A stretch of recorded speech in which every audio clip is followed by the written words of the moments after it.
पकड़ी कलाई, अचके में कहीं दबे जाई, धीरे धीरे बाहिया में आई, इतना जिजने घबराई। हाँ, ऐसे न पकड़ी कलाई, अचके में कहीं दबे जाई, धीरे धीरे बाहिया में आई, इतना जिजने घबराई।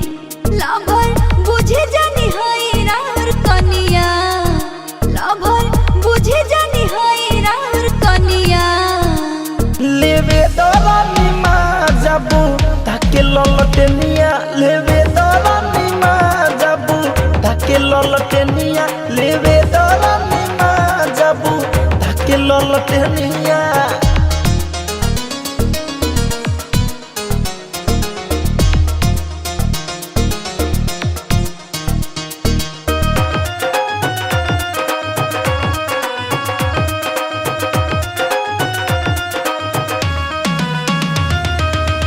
पूरा रात बाकी बा जानिया गुताई, प्यार के फीलिंग तनी धीरे से कराई।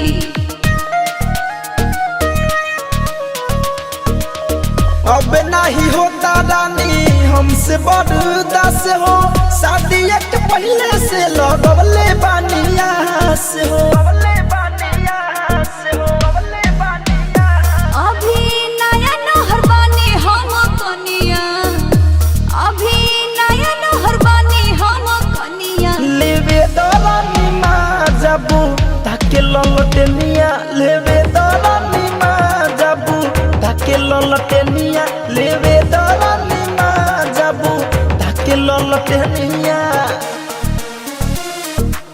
मां शारदा रिकॉर्डिंग स्टूडियो दिल्ली।